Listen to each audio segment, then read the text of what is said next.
before anyone ever went missing, before the fire alarm screamed for no reason and the cameras began showing aisles that didn't exist.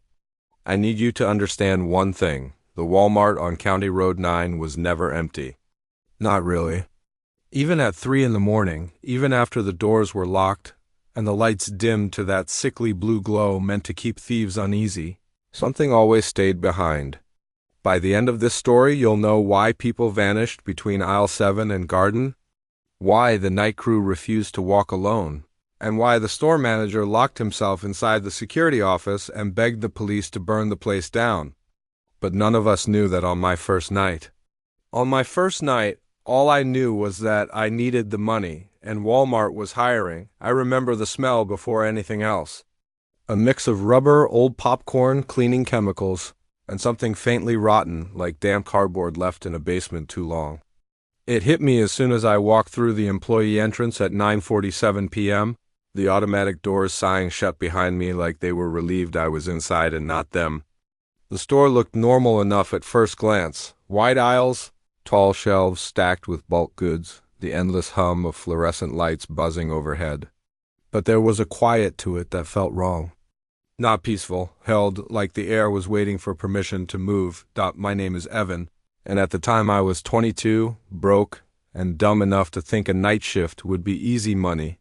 Stock shelves, listen to music, go home. That's what the assistant manager, a thin man named Carl with gray skin and eyes that never seemed to blink, told me during my rushed orientation. He spoke fast, like he didn't want to stay near me longer than needed. "If you hear anything strange," he said while handing me a box cutter and a blue vest, "you call a supervisor. Don't check it yourself. Doesn't matter what it sounds like." I laughed, because that's what you do when someone says something weird and you don't want to seem scared on your first day. Carl didn't laugh back. He just stared at me for a second too long, then nodded toward the sales floor. "Aisle 14 tonight, pets, just face the shelves and don't wander." That last part stuck with me. Don't wander. As if the store were some kind of maze instead of a big rectangle filled with dog food and cat litter, the night crew was small. Maybe 10 of us scattered across the building, each assigned an aisle or two. I recognized a few faces from the break room. Maria, who wore headphones but never played music. Jerome, a tall guy with scars on his hands who kept checking his watch. And a woman everyone called Miss Linda, though she looked barely 30, who whispered prayers under her breath while clocking in. No one talked much. The jokes and small talk you expect from a group stuck together overnight just weren't there. It felt more like a waiting room than a workplace. By 10:30, the store closed to customers. Carl made an announcement over the intercom, his voice echoing thin and hollow. The doors locked. The outside world vanished behind thick glass and steel shutters. That's when the quiet deepened. The hum of the lights grew louder by contrast, and every sound I made seemed to travel too far. My footsteps echoed. The rip of shrink wrap sounded like tearing fabric. Somewhere far off, metal clanged once, then stopped. I started working aisle 14. Stacking bags of dog food, lining up cans of wet food so the labels faced forward. Normal stuff. For the first hour, nothing happened. I almost relaxed. I even thought about how silly Carl's warning had been. Big stores make noises at night. Buildings settle. Machines kick on and off. It's just your brain filling in gaps. Then I heard the cart. It rolled slowly at the end of the aisle, wheels squeaking in a lazy rhythm. At first, I thought it was Jerome or Maria, maybe coming to grab supplies. I leaned out and looked down the aisle. No one was there. The cart sat halfway across the opening, angled slightly, as if someone had just let go of it. It rocked once, then settled. I waited, expecting someone to step out from behind a shelf and apologize. No footsteps came. No voice. Just that held silence again, thick and watchful. I remembered Carl's words. "If you hear anything strange, call a supervisor." I reached for my radio, thumb hovering over the button. Before I could press it, the cart rolled again, this time moving sideways, blocking the aisle completely. Slow, careful, like it knew I was watching. I stepped back without thinking, my heel catching on a pallet. My heart hammered so hard I felt it in my throat. "Hello?" I called, my voice cracking despite my effort to sound calm. Jerome? No answer, the cart stopped moving. After a few seconds, I told myself it had been on a slight slope, that air currents or vibrations had done it.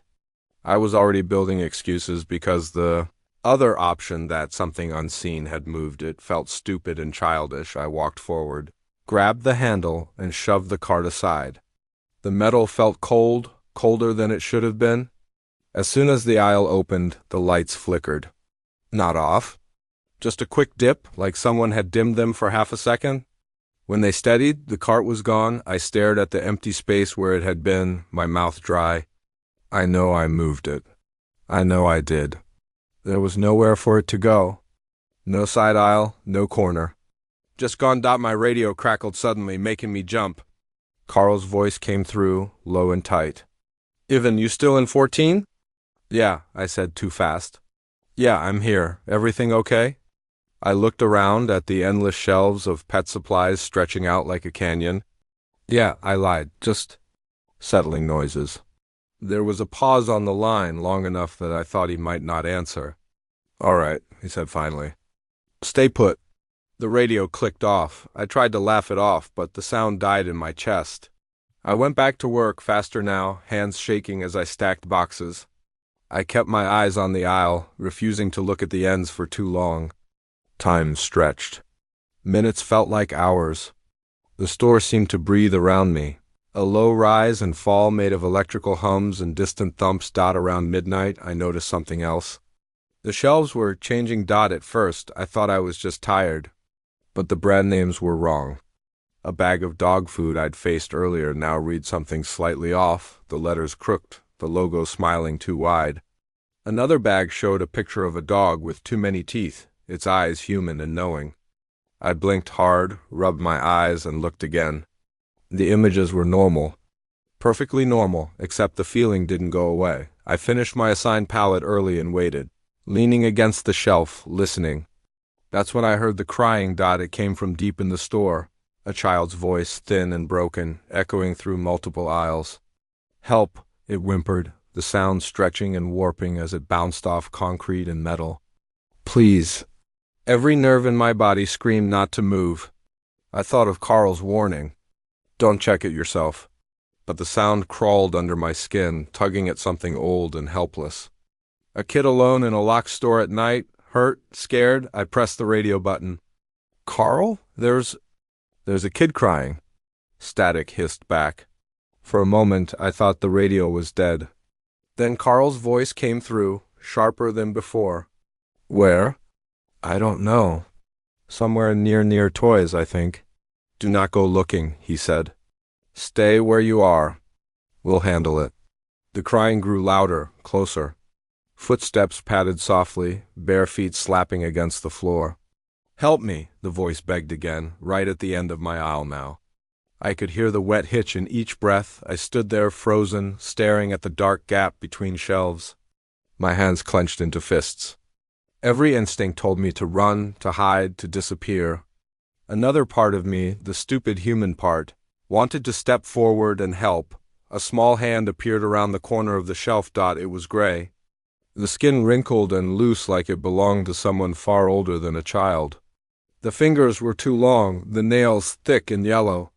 The hand gripped the edge of the shelf and tightened, leaving faint dents in the metal. I backed away, my breath coming fast and shallow. Carl, I whispered into the radio.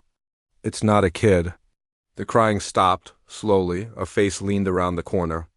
It was shaped like a child's, round and soft, but the features were wrong. The eyes were too big, glossy and black, reflecting the aisle in warped little mirrors. The mouth stretched into a smile that split the face too wide, showing gums instead of teeth. The head tilted, studying me. Evan. It said in Carl's voice. I screamed. The lights went out. In the pitch black. Something moved fast. I felt air rush past my face, heard the scrape of nails on concrete. Shelves rattled. Somewhere nearby, metal crashed to the floor. I ran blindly, hands outstretched, slamming into end caps and pallets, my shoulder screaming with pain. The emergency lights flickered on. Bathing everything in red, I found myself at the main aisle, the long stretch that ran from electronics to grocery. The store looked different under the red glow, longer, twisted, aisles bent at angles they shouldn't, leading into darkness that swallowed the light. Shapes stood at the far end, unmoving, watching. The intercom crackled. "Not Carl this time?" A low, layered voice filled the store, coming from every speaker at once.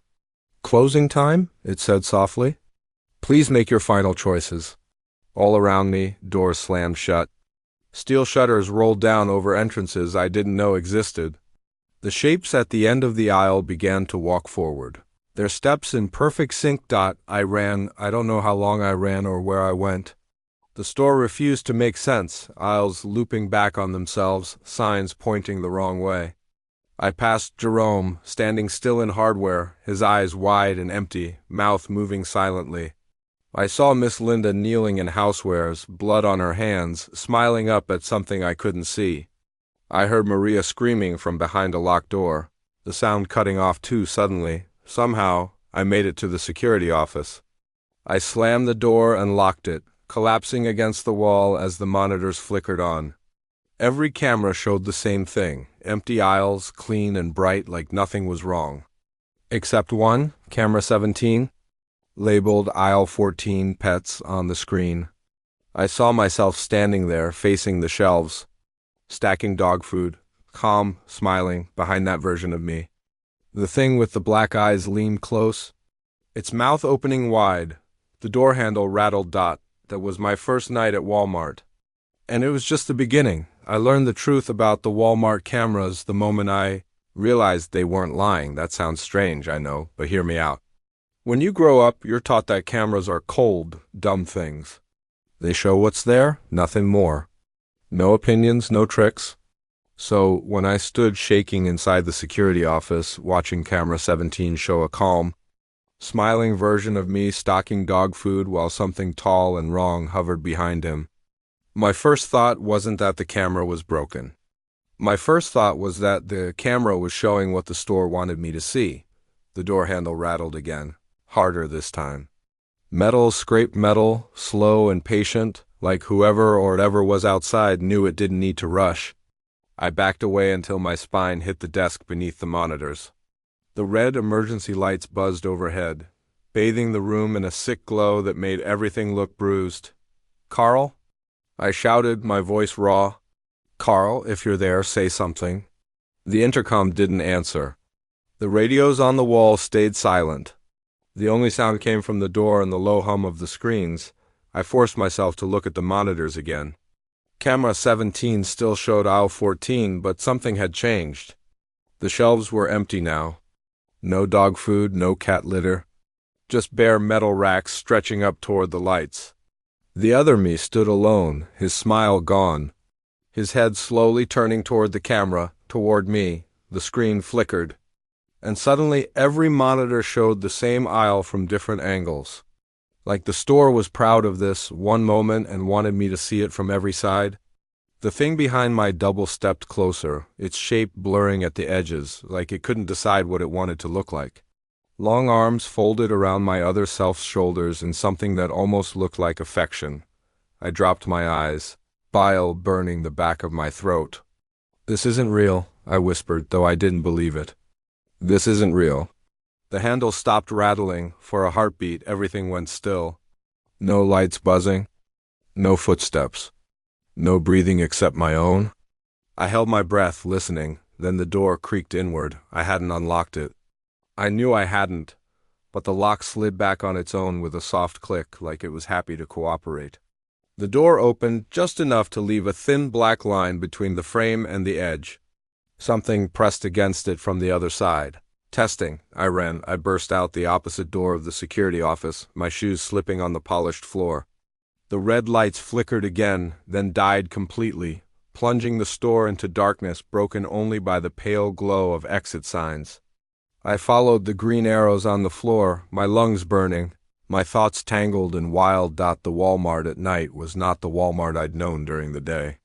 Without the bright lights and noise, it felt bigger, stretched out, like a warehouse that had been hollowed and reshaped by something with no sense of proportion. Sounds carried too far. Shadows pooled in corners that shouldn't have had corners. I passed electronics, the black screens of TVs reflecting my own panicked face as I ran.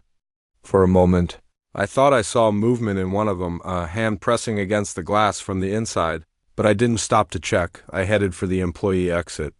That was the plan, at least. Get outside. Get air. Get away. I could already picture the cold night on my skin, the parking lot lights. MY car sitting there like a promise. The doors were sealed. Steel shutters had dropped over them, thick and solid with no visible controls. I slammed my palms against the metal, shouting until my throat hurt. The sound came back to me flat and dead, swallowed by the store. Help! I yelled anyway. Someone help me. Laughter answered. It came from behind me, soft and scattered, like a group of people trying not to laugh too loud. I turned slowly. Figures stood at the far end of the aisle, half hidden by displays of cheap clothing and seasonal junk. They looked like employees at first glance, blue vests and name tags catching the exit sign glow. But their bodies were wrong. Too tall, too bent.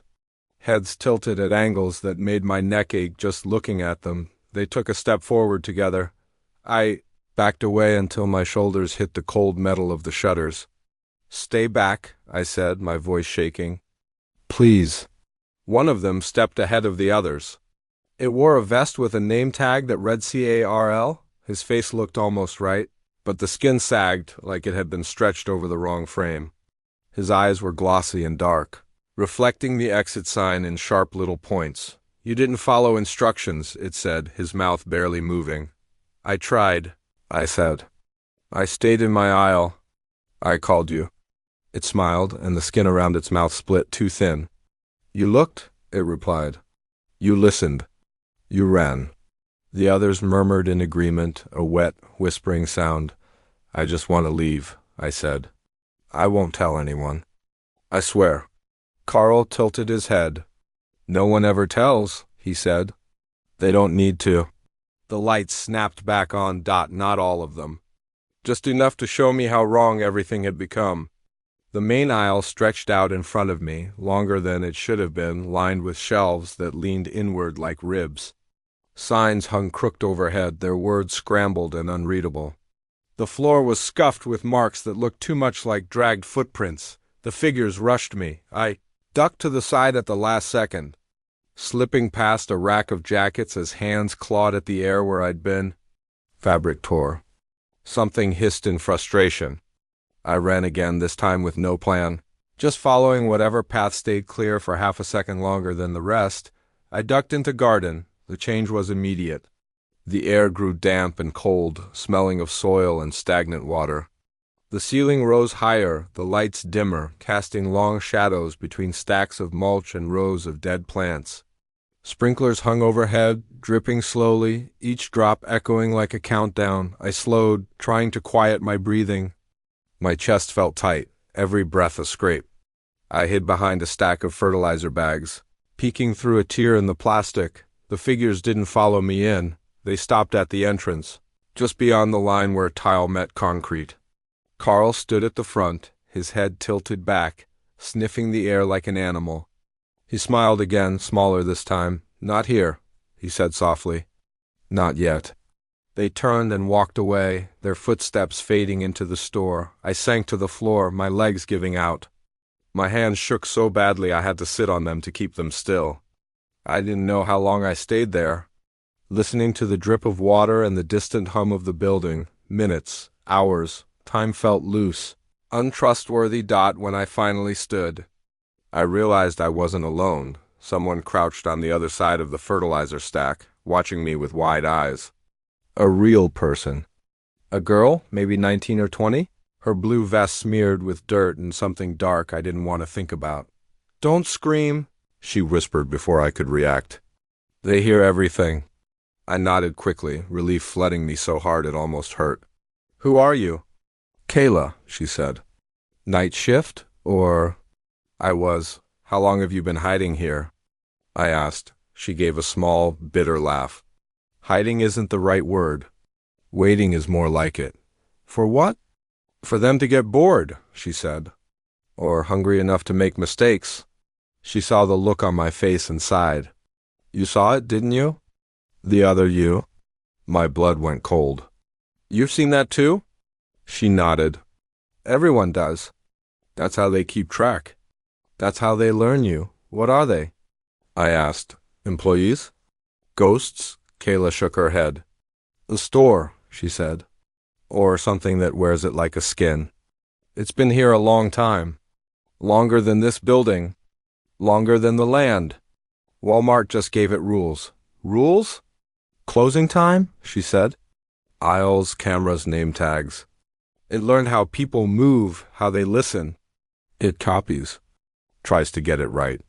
A memory hit me then, sharp and clear. Carl's eyes. The way they never blinked. The way he'd said, don't wander. Why doesn't it come into garden? I asked. Kayla glanced around nervously. It doesn't like things that grow, she said. Real things, dirt, water, stuff that changes on its own. As if on cue, a sprinkler hissed to life above us, spraying a fine mist across the aisle. The sound seemed to push the shadows back, just a little. So what do we do? I asked. She met my eyes. We wait until morning, she said. If morning still exists. A scream cut through the store, sharp and sudden. A man's voice. Jerome's dot it echoed once, twice, then ended in a wet crunch that made my stomach twist. Kayla closed her eyes. They're cleaning up, she said softly. I thought of Miss Linda, of Maria behind the locked door. What happens to them? I asked, though I already knew I didn't want the answer. They stay, Kayla said. Parts of them do. You'll see their faces on name tags. Hear their voices over the speakers. That's why the turnover is so high. The sprinklers shut off. The air felt heavier. Somewhere beyond garden, the intercom crackled to life again. That layered voice rolled through the store, calm and pleased. Attention, associates, it said. Shift change approaching. Kayla's grip tightened on my arm. That's bad, she whispered. That's very bad. Why? I asked, because that's when it decides who's ready to work forever.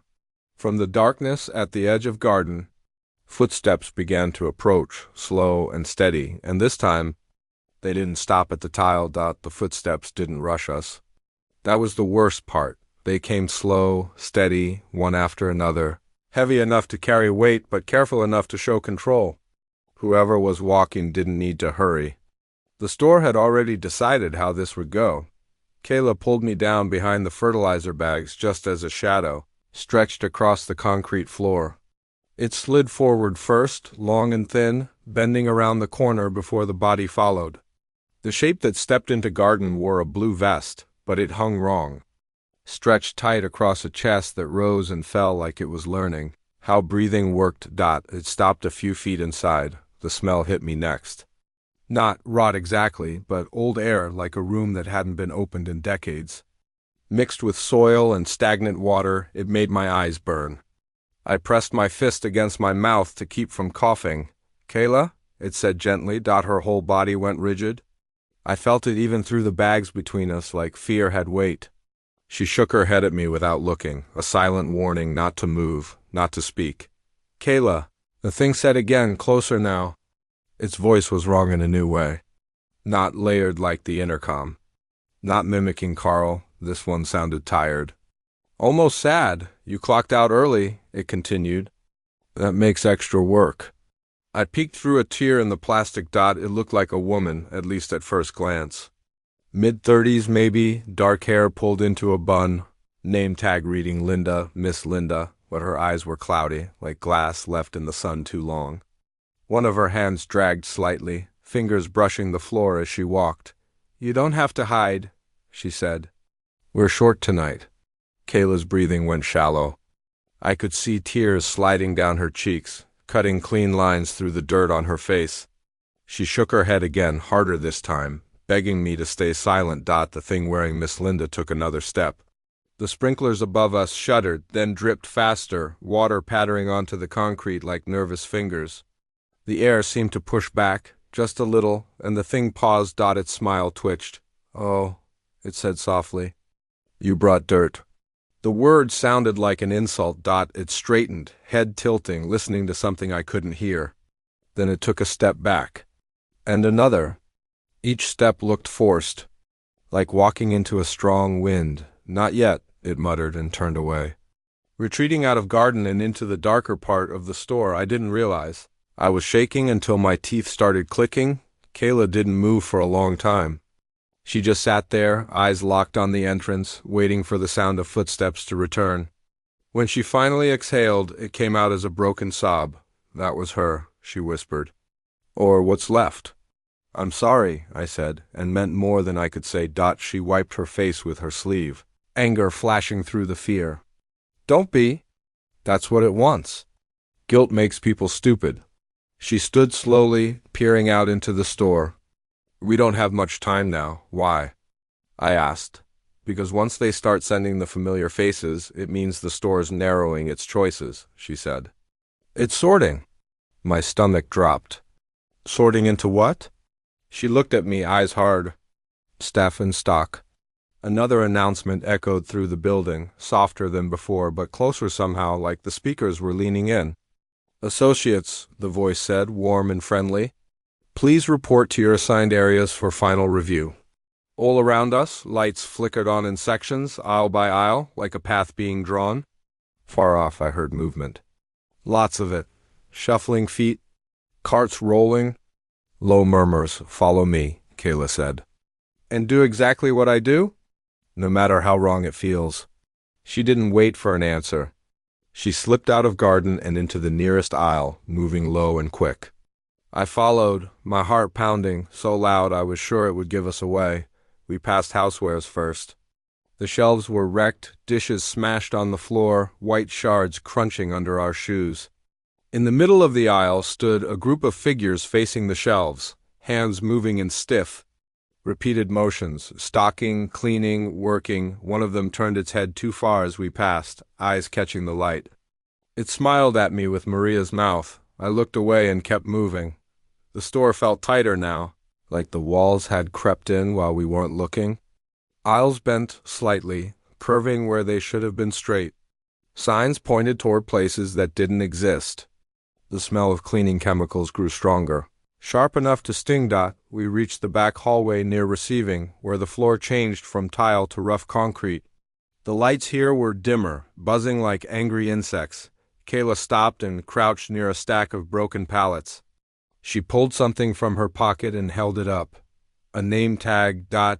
It was cracked down the middle, the plastic yellowed with age. The name read Jerome. "What is that?" I whispered. "Proof?" she said. "That people don't just disappear. They get used." She slid the name tag under the pallet, then stood. "There's a way out?" "Not the doors. Not the exits." "Then what?"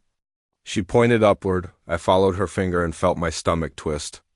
A ladder led up to a narrow hatch in the ceiling, marked with a faded sign, "Maintenance, access, authorized personnel only." "That leads to the crawl space," she said. "Above the store. Why would that help?" I asked. "Because it doesn't own what's above it," she replied. "Not fully." "Not yet." A sudden clatter echoed from the hallway behind us. A cart rolled into view, pushed by no one. It stopped, blocking the path we'd come from. Then another appeared from the opposite side. Kayla swore under her breath. "They're hurting us."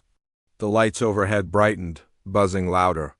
From deeper in the back rooms, figures began to emerge, walking in loose lines, their movements stiff but sure.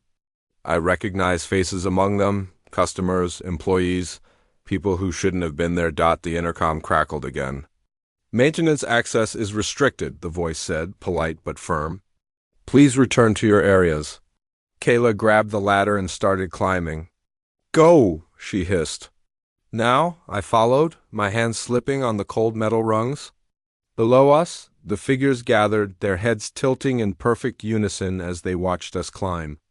One of them reached up, fingers stretching, nails scraping against the ladder just inches from my foot. I kicked, catching it in the face. It made a wet sound and fell back, but others took its place. Kayla shoved the hatch open and hauled herself into the darkness above. I scrambled after her, pushing with everything I had. Hands brushed my ankle. Nails dug in. I screamed and kicked again. Tearing free as Kayla slammed the hatch shut, darkness swallowed us. The sounds below changed immediately. The shuffling stopped. The murmurs faded. In their place came a low, angry vibration that traveled through the metal beneath us. Like the store itself was growling, we lay there, gasping, the crawl space barely tall enough to sit up in. Dust coated my tongue, thick and dry. Old insulation scratched my arms. "Are we safe?" I whispered. Kayla laughed, a sharp, humorless sound. "No," she said, "but we're harder to reach." We crawled forward on our elbows, following a faint draft of cooler air. Through gaps in the metal, I could see the store below from impossible angles. Aisles folded into each other. Shelves stretched and shrank. The figures moved in patterns, gathering in open spaces, standing in neat rows like they were waiting for instructions. "What happens at shift change?" I asked. Kayla stopped crawling. "That's when it updates," she said. "Figures out what worked. What didn't, who fits where. And us? If we're still inside when it finishes," she said quietly, "it decides for us." The vibration below grew stronger. The lights flickered in waves, rolling across the store like a pulse. Through a gap, I saw the thing wearing Carl step into the center of the main aisle. It looked up straight at us. Its smile stretched wide. "Associates," the intercom boomed, louder than before. "Final review in progress." Kayla grabbed my arm, her nails biting into my skin. "When I say run," she whispered, "don't stop. Don't look back, even if you hear your name." The metal beneath us began to bend upward, bulging like something was pushing from below. And somewhere in the dark above, something else shifted. Responding. The first thing I understood was that the sound above, US, did not belong to the store. The crawl space had always felt wrong in a quiet way, like a forgotten place no one bothered to clean. But the shift in the darkness overhead carried a different weight. It wasn't mechanical. It wasn't the groan of old beams or settling metal. It was movement with intent, slow and measured, like something waking up after a long time and stretching carefully so it didn't draw attention too soon. Below us, the Walmart shuddered. The metal under my chest bowed upward another inch, screws squealing as if they were being pulled from below. The store was reaching for us. I could feel it in my bones, in the way the vibration crawled through my ribs and into my teeth. "Run," Kayla whispered. We didn't argue. We didn't plan. We ran. The crawl space narrowed as we moved, the ceiling dropping lower, the beams closer together. We scraped elbows and knees, raw insulation clinging to our clothes and hair. The draft Kayla had followed earlier grew stronger, cold air brushing my face like a promise. Behind us, metal tore. The hatch we'd come through buckled upward, ripping free with a scream of twisting steel. Light from below poured into the crawl space in jagged beams as something forced its way up. Not caring about damage anymore, the intercom voice changed. No longer calm. "No longer friendly, associates," it thundered, layered voices stacking and cracking. "Return, return, return." Hands punched through the opening behind us. Too many, different sizes. Some small and thin, others thick and swollen. Nails scraped along the beams as they pulled, dragging bodies up into a place they didn't belong. I ran faster. The crawl space opened suddenly into a wider area where the roof sloped upward. Moonlight leaked through vents and gaps, silver and pale. I could see the night sky through a cracked skylight, stars trembling like they were afraid to stay still. There, Kayla gasped, pointing. A service ladder led up to the skylight. The glass was old, spiderwebbed with cracks, sealed with thick tar around the edges. Beyond it waited open air. Freedom. I reached the ladder first and started climbing, my muscles screaming. Below me, Kayla climbed fast despite her injuries, her breath coming in sharp bursts, the crawl space behind us filled with noise. Wet dragging sounds? Bones knocking against beams. The store was emptying itself upward, throwing everything it had left at us. I reached the skylight and slammed my shoulder into the glass. It didn't break. Again. Kayla shouted. I hit it again, pain shooting down my arm. The glass cracked further, but held.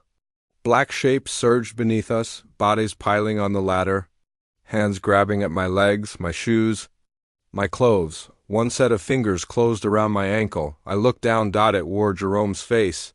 His mouth opened, stretching too far. "You forgot to clock out?" it said. I kicked with everything I had. Jerome fell back into the mass below, taking others with him. Kayla climbed past me, braced her boots against the ladder, and slammed both feet into the skylight. The glass shattered. Cold night air rushed in, sharp and clean, slicing through the stench of the store like a blade. Kayla clawed her way out first, hauling herself onto the roof, shards biting into her hands. I followed, scrambling through broken glass as fingers snapped inches from my heels. Kayla grabbed my arms and pulled. I burst free onto the roof as the skylight frame bent upward, metal screaming in rage. Hands reached out of the hole, grasping at nothing, writhing like trapped insects. Then the roof shifted. The building beneath us convulsed. A deep rolling movement that knocked us flat. The hands vanished back into the hole as the skylight collapsed inward. Sealing itself with a thunderous crash, the Walmart went quiet. Not the normal quiet of a closed store, but a heavy, stunned silence, like something had been punched hard enough to lose its breath. I lay there on the cold tar roof, staring at the sky, chest heaving. The stars looked sharper than I remembered, painfully bright. The air tasted clean in a way that almost made me cry. Kayla lay beside me, laughing and sobbing at the same time. "We made it," she said between gasps. "I can't believe we made it." Below us, the parking lot stretched out, empty and still. Our cars sat where we'd left them, innocent and quiet under the streetlights. I pushed myself up. "Let's go, now." We slid down the maintenance ladder on the side of the building, boots hitting asphalt hard enough to jar my teeth. Neither of us looked back as we ran for our cars. My hands shook so badly I dropped my keys twice before managing to unlock the door. I dove inside and slammed it shut, locking it out of pure reflex. Kayla's engine roared to life beside me, tires squealing as she backed out. I turned the key. Nothing. My engine coughed once, then died. Panic surged back, hot and sharp. "No, no, no," I whispered, trying again. The dashboard lights flickered weakly. The engine refused. I looked up. The Walmart lights were turning back on, one by one. Rows of fluorescent light bloomed behind the windows, bright and clean, washing the building in normalcy. The front sign flickered, then steadied, smiling blue and white like nothing had ever been wrong. The automatic doors slid open. Figures stood just inside. Silhouettes against the light. Employees, customers, shapes. I recognized, and shapes I didn't. They stood shoulder to shoulder. Watching the parking lot, the intercom crackled, the voice smooth again, calm and warm. "Good morning," it said. "Thank you for shopping with us." Kayla leaned out her window. "Evan," she shouted. "Leave the car! Run!" The figures began to walk forward. I threw the door open and ran. I didn't hear footsteps behind me, but I felt a tension pressing into my back, heavy and eager. I sprinted across the lot, lungs burning, legs threatening to give out. Kayla's car peeled out, tires screaming, then vanished down the road. I reached the edge of the lot and kept going, vaulting the low fence and tumbling into the grass beyond. I didn't stop until my chest felt like it was tearing apart when I finally dared to look back. The Walmart stood quiet and normal again. The doors were closed. The lot empty. No figures. No movement, just a store. The police didn't believe me. Neither did corporate. The report said there had been a brief power issue. A false alarm. No missing employees. No damage beyond a broken skylight blamed on structural fatigue. My name wasn't on the schedule anymore. Kayla's either. The Walmart reopened the next day. I tried to forget. I failed. Weeks passed. Then months. I moved cities. Took a job that didn't involve night shifts or big buildings. I slept with the lights on for a long time. Sometimes, late at night, my phone would buzz with a blocked number. When I answered, all I heard was the low hum of fluorescent lights. Once, I got an email thanking me for my interest in joining the Walmart team. I never replied. I still check cameras whenever I can't sleep. Street cams. Store feeds. Reflections in dark windows. I look for aisles that bend, for lights that buzz too loud, for places that feel held instead of empty. because I know now that the Walmart on County Road 9 wasn't special. It was just better at learning, and somewhere, right now, a store is closing its doors for the night. The lights dimming, the intercom warming up its voice, and someone just clocked in for their first shift.